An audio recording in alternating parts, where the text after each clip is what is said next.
This is a production of World Video Bible School. To God be the glory.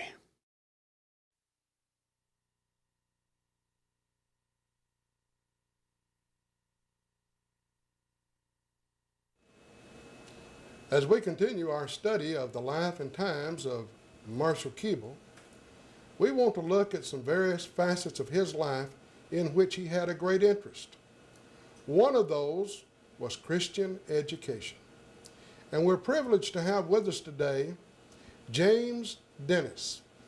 James was principal for a while at the Nashville Christian Institute.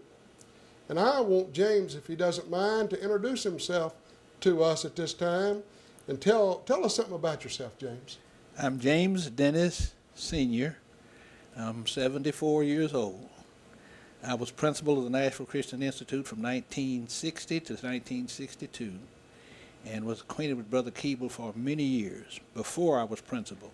I married a young lady out of his house that he and his wife had a part in rearing after she was 13 years old when her mother passed.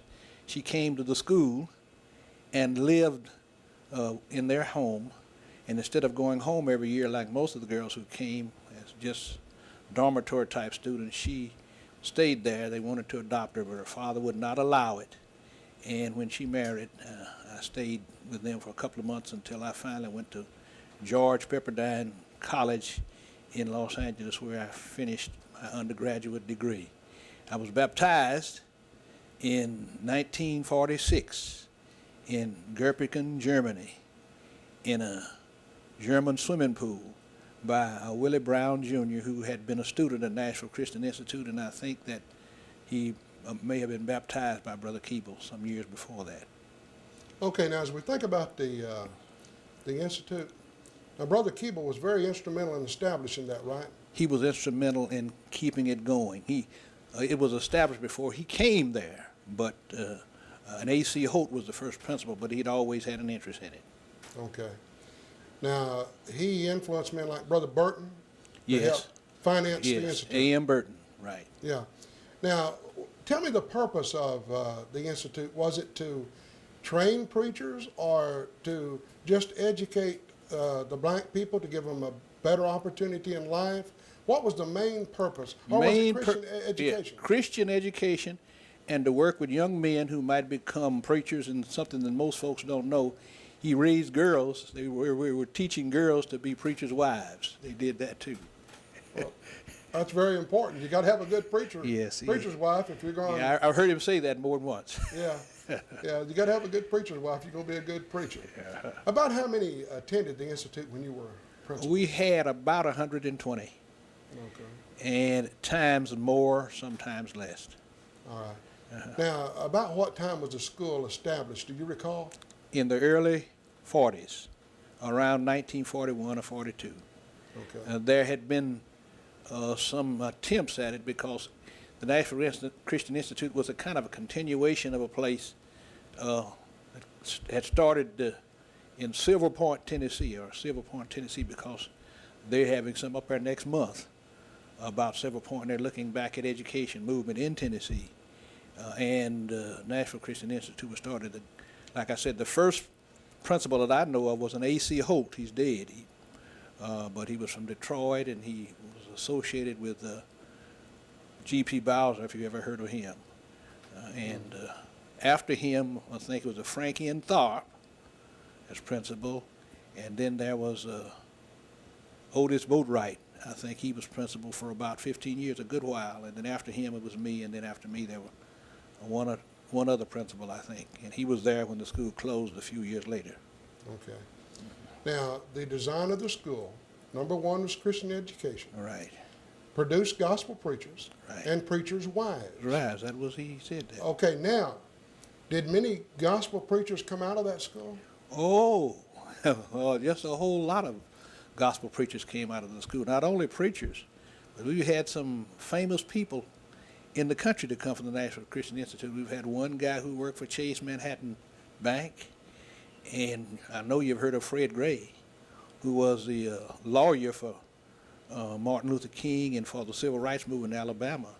He was an alumnus of NCI, and because I talked to him about a month ago when we had an alumni association. But Fred Gray, I know you've heard of him. He was. And not only him, there are some others that I can't name all of them now, but they went to Nashville Christian Institute, people who were doctors and not only lawyers, but people in every walk of life, pretty much. Preachers, they produced, I guess, I can think of some famous preachers, Jack Evans, who was a principal of Southwestern Christian College. He was an alumnus of NCI. And a guy that I know that lives, I think he still lives in Rochester, New York, Franklin Florence. I know him personally. He finished there.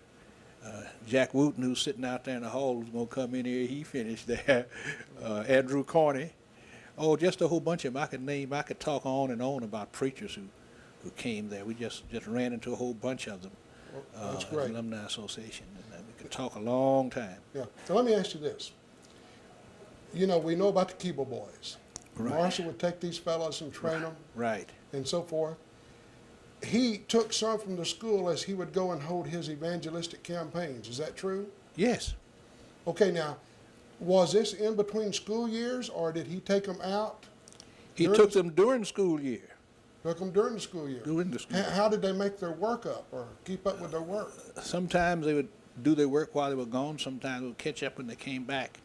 But he didn't keep them an overly long time. He carried different boys. He didn't carry the same boy all the time. And this gave him a chance to catch up with their work. And usually the boys he carried with him were pretty smart anyway, so they had no trouble keeping up with their work. Yeah, speaking of some of those boys, it wasn't unusual for Marshall to let them stand up maybe and quote a chapter out of the Bible. Now, did y'all teach the Bible at the Institute so that they could learn the Bible, or did they do this kind of on their own? There was a man named J.W. Brent, a white brother, who taught Bible at the Nashville Christian Institute for a number of years, and he insisted that they learn the Sermon on the Mount and also the second chapter of Acts by rote memory, and this got them started. And so you have many preachers who came from there who are almost walking Bibles in their young years. They just knew the Bible well, and that came about because J.W. Brent emphasized memorizing scriptures. I think it's unusual you mentioned those two chapters in a way, because I was reading about his campaign in Chattanooga. Yes. And he asked one of the young men with him, "Do you know Acts 2? He stood up and quoted it. Yes. He asked another one, "Do you know Acts 2? He said, "No, but I didn't get the Sermon on the Mount." You know, so he knew, yes, J.W. Brent insisted that they memorize those sections of the Bible, the New Testament. And so that goes right along with what you're saying. Right. And I was reading this from the Chattanooga newspaper, that those young men quoted those chapters. Right. And that's wonderful that they knew the Word of God that well. Now, as we go back to the school, did the school receive much help from the white people other than Brother Burton? Not that I recall, though some of them may have sent. Brother Burton, I think, was probably the single benefactor the school had. Most of the money that the Nashville Christian Institute had, besides what Brother Burton gave, was raised by Brother Keeble going around to black congregations. And because Brother Burton paid for him, he'd take the money that he got at the meetings and give it to the Nashville Christian Institute. I know that because I was preaching in Florida one time, and I know he came by and held a meeting for us, and he had been all around in Florida. And the money he would send it back to the Nashville Christian Institute. And many black congregations would contribute funds to the school on a regular basis. I don't know of, and of course I may not have been privy to it, but I don't know of white congregations who did quite the same thing. Okay. You were talking about being in Florida, and did you state that Brother Keeble came there and held a meeting while you were there? He held a meeting for me while I was there. So you've been involved in one of those campaigns, so to speak? Oh, yes. I've been in not only there, but many of them. Yeah, when I first married my wife, the year we got married in 1949, I used to travel with him before I went to school to his meetings. I remember Bowling Green, Kentucky. We went and held a meeting we held a meeting in Gallatin, and her and his wife, Sister Keeble, would get in the car and drive up to the meeting and drive back. Were you amazed at the turnouts? Oh, yes. I'd amaze anybody, wouldn't it? Right. Now, you were almost like a son-in-law. Yeah. Yeah. And didn't you live with the Keebles for a while? Right. I lived with them for a while. When I went to Pepperdine and came back, and when I was working on my master's degree out of Tennessee State, I stayed with them. Yeah. Well, what was it like to live with the Keebles? Well, he was gone a lot. Yeah. But it was a pleasant experience. He'd always come back and talk to me and tell me about things and try to run me in a lot of ways. Of course, I'd rebel against some of it, but like most folks do. But he was a real. He really had an interest in you, and you wouldn't be around him without remembering. You just couldn't be around him without remembering. He was often mistreated by white people, and we regret that. The KKK mistreated him. Did you ever hear him speak of this and how he dealt with it? Well, I tell a story that I don't know whether she told or not, but I've often heard him told. One time he was holding a meeting. I forget where he says he was, but he was preaching and said some white man with some brass knucks. You may have heard that story I've too. heard it. Came up and hit him, Mm-hmm. and the people wanted to arrest him, and he told them, "Don't bother him, don't arrest him." Mm-hmm. And he went on and preached his meeting. He just staggered him, but that's it. Yeah. But did you often hear him speak of, or ever hear him speak of, how he dealt with that? Did he just say, "I'm going to allow Christian principles to"? Yes. Yeah. He didn't retaliate. Yeah. He didn't retaliate. Yeah. Did you find him that easy to get along with at home? I mean, he seemed like he was a great guy. You know, putting you on the spot now. Well, because I married, he was very fond of my wife, who's deceased now. Right.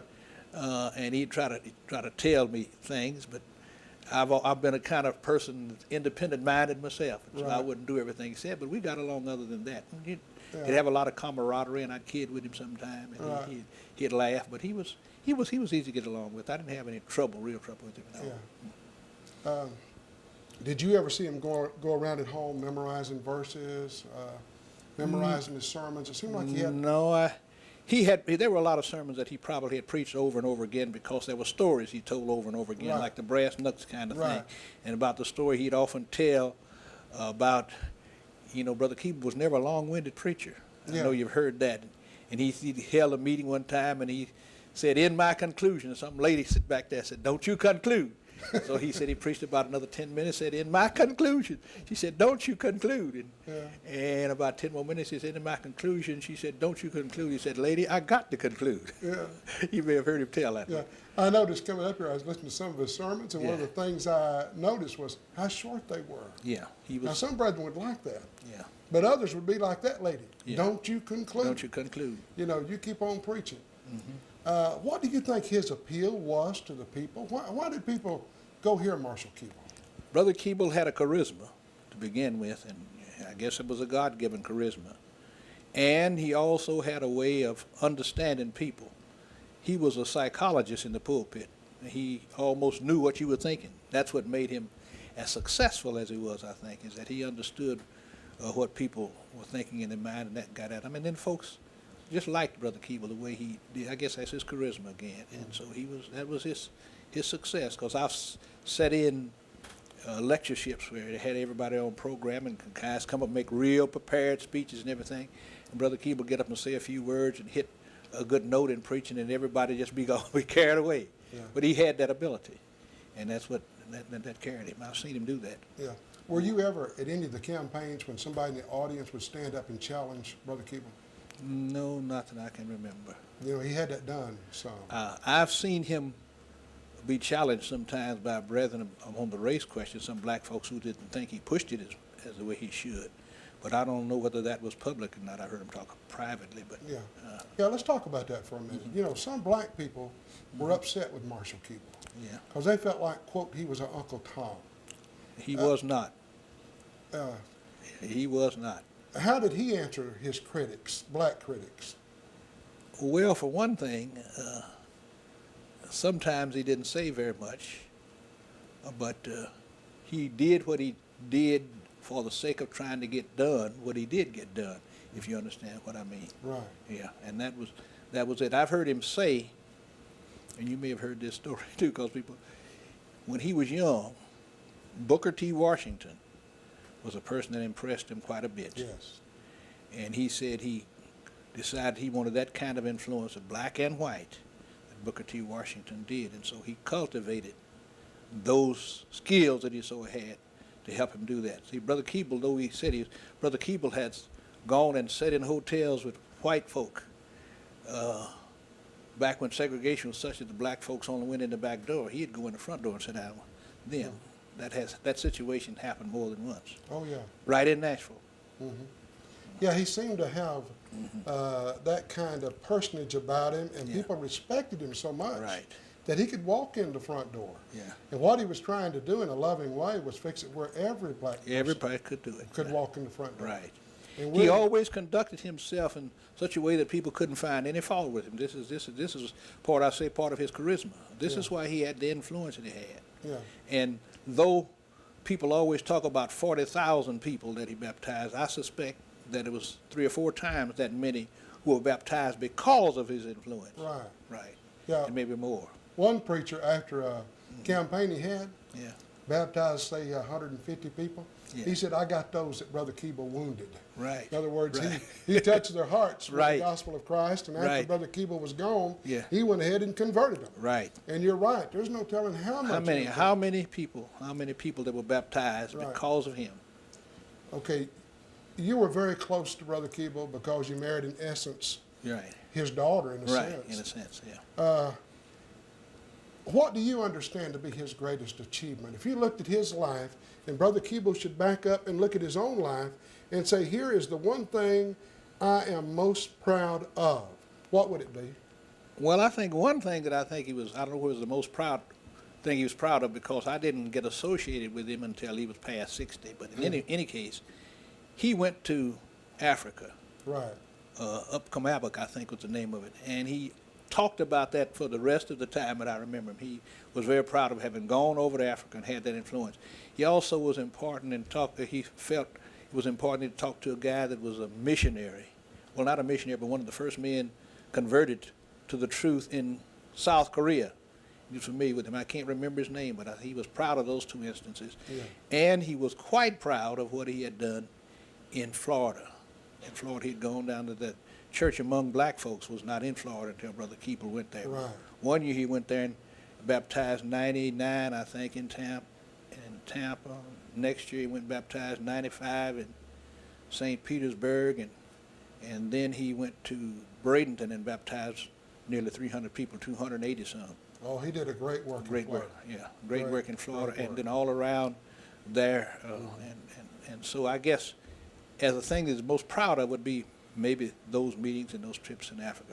Yeah. In other places, people had been there, and like Paul said, he shared in their labor, but that down there was a labor of his own. Right. Yeah. They made him a chief, did they not, in Africa? Yes, they made him a chief. Yeah, and he's proud of that too. Right. Well, you got any other great moments with Marshall Keeble that you'd like to share with us? Well, I remember when he had his operation for his cataract, and he thought a lot of Sister Keeble, he called her daughter. I don't know whether she told you. That's what he called her, daughter. Called her daughter? Daughter. Oh, daughter. And he had been operating on that first eye, and you know they tell you back then you couldn't move your head. You had to keep your head right straight ahead. And she came in, and he'd been operating on his, she called his name. He did like that, and he lost the sight in his right eye because he responded to her. When they operated on the left eye, he kept his head still. Yeah. That's why he still had. They had to set vigil on him, so to speak. Sister Laura and some others, the Campbells, I think, sat there and made sure that. Yeah, Lambert Campbell. Right. Yeah, that he did not move. Now, is it true he had a glass eye? Yes, in the right eye. That's because he lost his vision. Because he cataract surgery. Cataract surgery. And Billy Saw Estes. Yeah. Purchased, I believe, that glass eye. Right. I remember Billy Saw too. Yeah. Billy Saw Estes was a friend. Right. To Marshall Keeble. Yeah. But if anybody back then, they pretty well knew Marshall Keeble. Yes. And if he ever gained your friendship, he kept it. Right. He was the first black man to become a colonel in the state of Tennessee. I guess you read that. I read that. Yeah. That's right. Well, any other precious memories? Oh, yeah. If you could change anything about Marshall Keeble, the man you knew. No, I think God had something to do with his life, I'm sure of that. And so it wouldn't be for me to change. I wouldn't have the wisdom to change it or to say this should have been that way. Mm-hmm. I just wouldn't have. Okay. Well, we want to thank Brother Dennis for being with us and sharing these precious moments with Marshall Keeble.